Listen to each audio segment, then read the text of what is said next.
بندہ کیسے اللہ رب العزت کی محبت کو اپنے دل کے اندر داخل کر لے، کیسے بندہ اللہ رب العزت کے قریب سے قریب تر ہوتا چلا جائے، اس کا راستہ کیا ہے؟ تو میں مفسرین کرام کے کچھ نظریات اور کچھ طریقے آپ کے سامنے رکھ رہا ہوں، شاید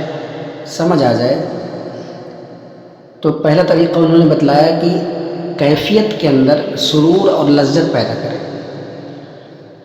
اور لذت پیدا کرنے کے ساتھ ساتھ وہ اللہ رب العزت کا ذکر کثرت سے کرے۔ جب بھی وقت ملے، جب بھی مہلت ملے، جب بھی فرصت ملے تو اللہ رب العزت کا ذکر کثرت سے کرنا شروع کر دے، اور کیفیت کے اندر ایک سرور پیدا کر لے۔ اگر نہیں ہو رہا ہے تو بنا لے، خود کو نقالی کرے۔ دوسرا طریقہ یہ بتلایا کہ اللہ تعالیٰ کی محبت میں جو چیزیں اللہ کو پسند ہیں ان پر اپنی پسندوں کو قربان کر دینا۔ اور یہ ہم سب کو معلوم ہے، دنیا کے ہر انسان کو معلوم ہے کہ ہماری پسند کیا ہے اور اللہ رب العزت کی پسند کیا ہے۔ تو اپنی پسندوں کو اللہ رب العزت کی پسند پر قربان کر دینا، یہ بھی محبت الہی کے قریب کر دیتا ہے۔ تیسرا طریقہ بتلایا کہ ہر وقت دل میں اللہ کی ملاقات اور اس کے دیدار کی خواہش کی تڑپ رکھنا، آرزو رکھنا، تمنا رکھنا کہ اللہ کب تیرا دیدار نصیب ہوگا، کب تجھ سے ملاقات ہوگی۔ یہ تڑپ ہر انسان کے اندر ہونی چاہیے، ہر انسان کے اندر یہ تڑپ ہونی چاہیے، تاکہ یہ تڑپ ایک چنگاری بن جائے اور محبت الہی کے حصول کے لیے ایک ذریعہ بن جائے، ایک سبب بن جائے۔ چوتھی چیز فرمائی کہ کوئی مصیبت اور کوئی اذیت، دکھ، پریشانی، حالات کیسے بھی زندگی کے اندر آئیں، ہر حال میں اللہ کی رضا پر راضی رہنا۔ اور راضی رہنے کا مطلب یہ نہیں ہوتا کہ انسان اپنی زبان سے، زبان کی فصاحت سے یا زبان کی بلاغت سے کہتا رہے کہ میں اللہ کی رضا پر راضی ہوں، نہیں، بلکہ دل اس چیز پر راضی رہے، اذیت ہی نہ لگے، مصیبت ہی نہ لگے، تکلیف ہی نہ لگے۔ جو حال آئے اسی حال پر راضی رہے، اور دل میں یہ خیال ہو کہ یہ جو چیز، یعنی یہ جو مصیبت اور یہ جو آزمائش آئی ہے، اس کو بھیجا تو اللہ تعالیٰ نے ہی ہے۔ تو یہ خیال دل کے اندر ہو تو اس سے اللہ رب العزت کی محبت نصیب ہو سکتی ہے۔ پانچویں چیز بتلائی کہ اللہ کی محبت کے لیے ہر وقت بہانے تلاش کرنا، ذریعہ تلاش کرنا، طریقہ تلاش کرنا کہ حضور صلی اللہ علیہ وسلم کی سنتیں کیا ہیں، طریقہ کیا تھا، اللہ کے رسول صلی اللہ علیہ وسلم کا اسوہ کیا تھا، کیسے چلتے تھے، کیسے بیٹھتے تھے، کیسے کھاتے تھے، سنت طریقہ کیا تھا۔ حضور صلی اللہ علیہ وسلم کی زندگی کے شب و روز کے اعمال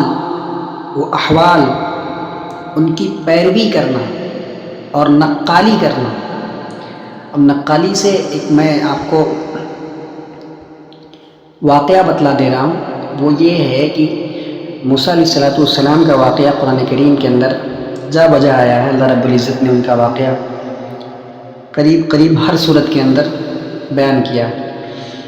ایک جگہ ہے کہ جب موسیٰ علیہ السلام کے سامنے جادوگر آئے اور انہوں نے اپنی رسیوں کو سانپ بنا دیا اپنے جادو سے، اور پھر بعد میں وہ ایمان لے آئے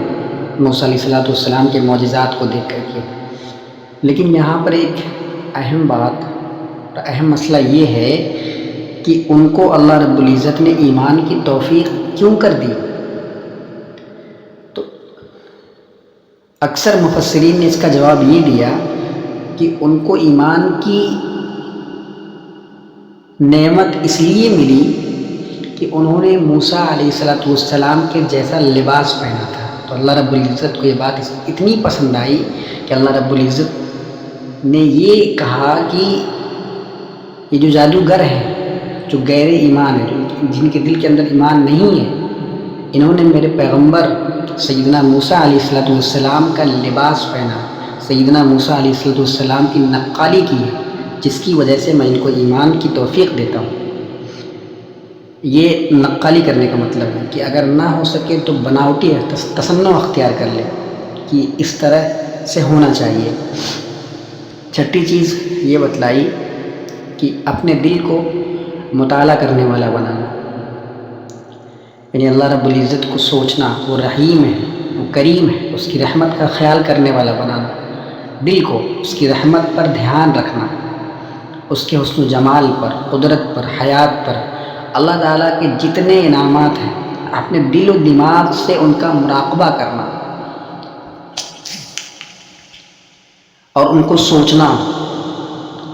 اور ہر وقت اپنے دھیان میں رکھنا۔ اور ساتویں چیز بتلائی کہ اللہ تعالیٰ کا ہماری زندگی میں جو احسان ہے، جو انعامات ہیں، جو شفقتیں اس کی ساری، یہ ہم کچھ نہ تھے، اس نے کچھ بنا دیا۔ وہ چاہتا تو خنزیر کر دیتا، وہ چاہتا تو بندر کر دیتا، وہ چاہتا کوئی جانور بنا سکتا تھا، اچھی صورت ادا کر دی، وہ چاہتا ذلیل کر دیتا، عزت دے دی، جاہل کر دیتا، علم دے دیا۔ الغرض اللہ تعالیٰ کی جتنی نعمتیں ہیں، جتنی نعمتیں ہیں، کوئی بھی نعمت ہو، ایک ایک نعمت پر دھیان رکھنا اور شکر بجا لینا کہ یا اللہ میں اس قابل نہ تھا،